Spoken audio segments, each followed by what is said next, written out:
Welcome to this edition of Inside City Hall for September 2017. I'm Birmingham City Manager Joe Valentine. This month we will talk about downtown parking. While there have been many changes to address the current parking demands, there is also an effort to address the city's long-term parking needs. Joining me today to discuss these plans is Jana Ecker, Planning Director for the City of Birmingham. Jana, welcome. Thank you. As you know, the city's been talking about long-term and short-term parking needs in the city, and there's been studies for both. We've had some outcomes here with regard to some of the short-term parking initiatives, but for today, let's talk a little bit about the longer-term parking initiatives. And can you tell us about what the process has been in studying the long-term parking needs for downtown Birmingham? Yes, the city's been talking about this for quite some time, obviously. The first thing that the City Commission did was established an ad hoc parking development committee.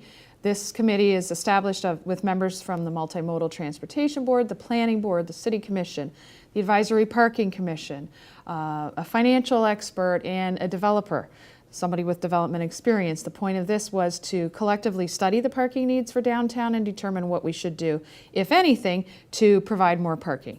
So one of the first things that this ad hoc parking development committee did was study the parking needs.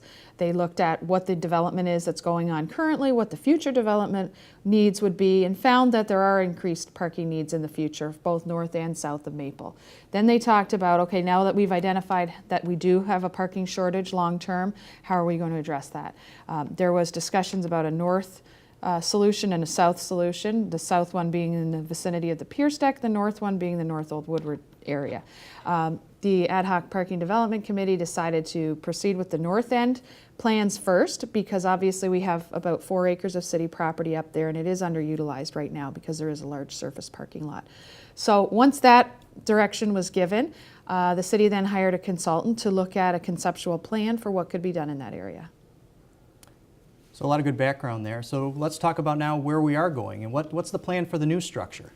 Well, the new structure, the city has identified as a shortfall of approximately 280 parking spaces in that area.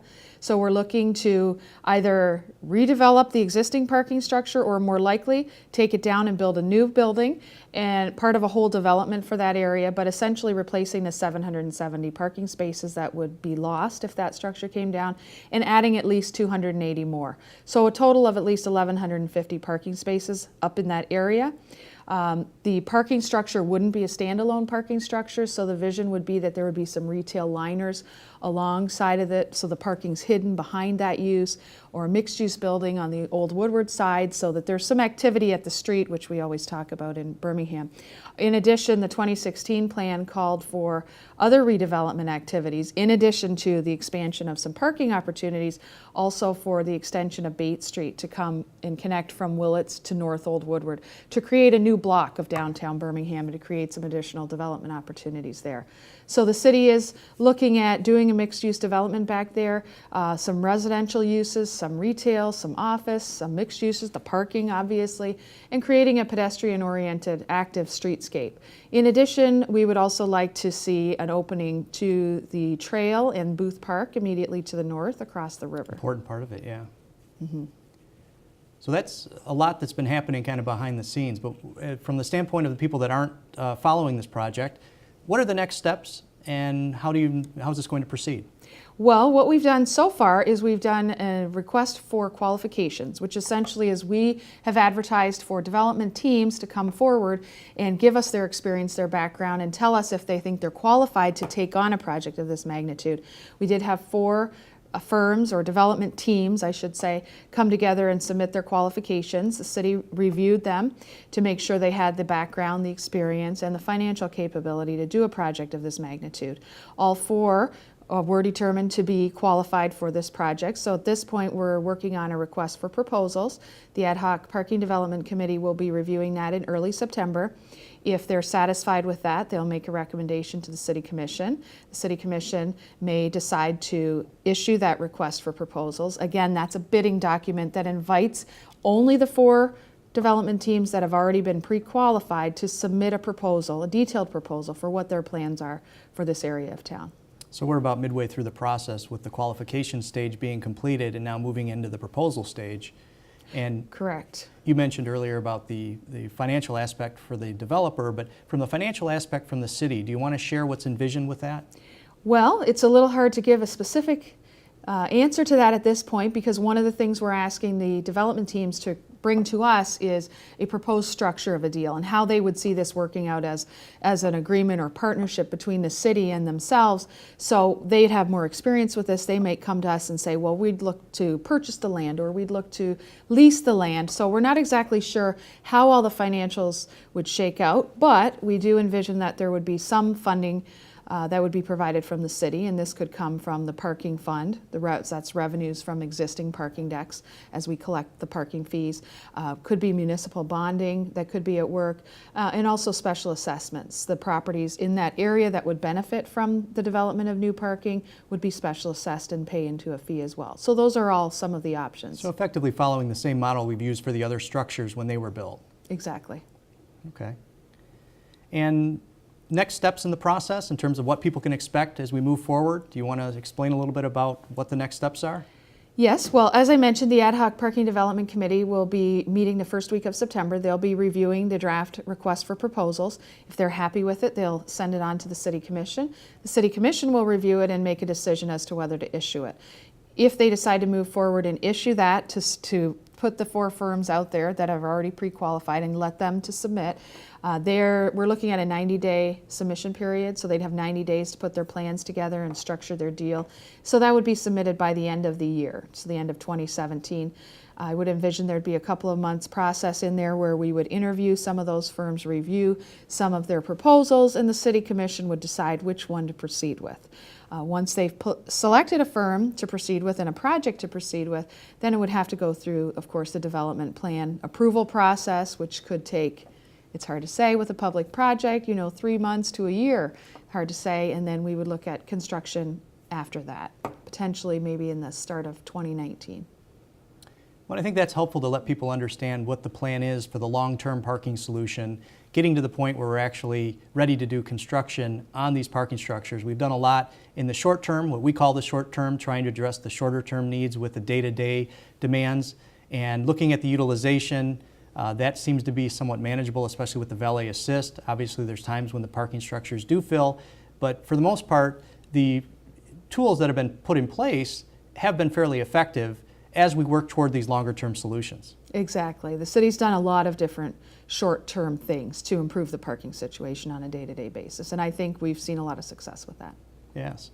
Well, thank you, Janet, for joining us. I appreciate the information and helping share what's been going on kind of behind the scenes with the longer-term solution, as we've been pretty much focused on the shorter-term solutions up to this point. And there is a lot happening, so we look forward to sharing more on that in the months and weeks to come here, as we get ready to move forward with addressing our long-term parking needs. As an update on what some of our city boards and committees are working on for the month of September, here are some tentative agenda items to be discussed this month. For a full and up-to-date list of agenda items, please visit the city's website for additional details. This month, the City Commission will be considering guidelines for the appointment of a commissioner to an outside agency board, a review of residential permit parking, and the creation of an ad hoc committee to study the city's Cape Seal roads. The City Commission meets on the 2nd and 4th Mondays of the month at City Hall. Additionally, the City Commission will hold a joint workshop with the Planning Board on September 18th to review a request for proposals for the citywide master plan at 7:30 p.m. at the Department of Public Services. The city's Multimodal Transportation Board will meet at 6 p.m. at City Hall on September 7th to review the section of South Eaton between Lincoln and 14 Mile, to review a stop sign on Lawndale, and to study materials for the city's crosswalks.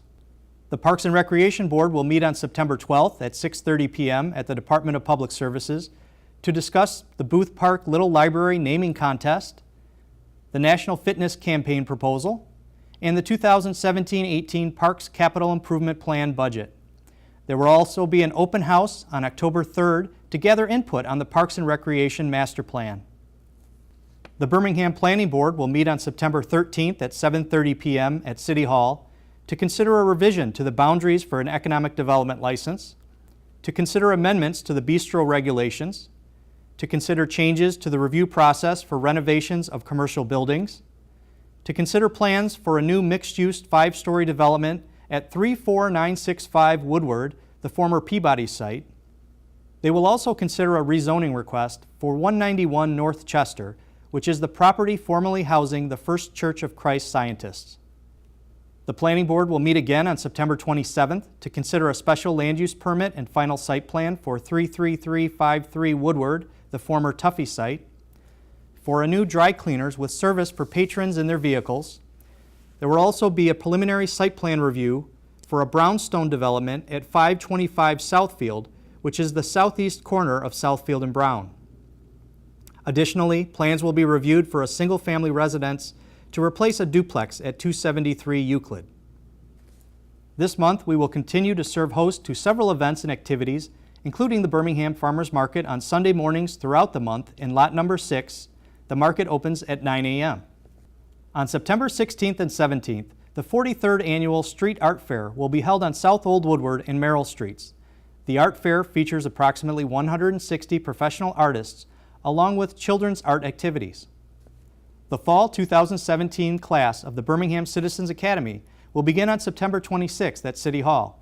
If you are interested in participating, please contact the City Manager's office at 248-530-1810.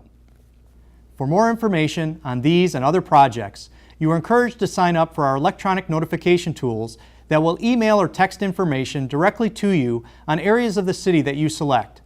These and other tools can be accessed at www.bhamgov.org/stay-in-touch. Thank you for joining me, and I look forward to seeing you back here next month inside City Hall.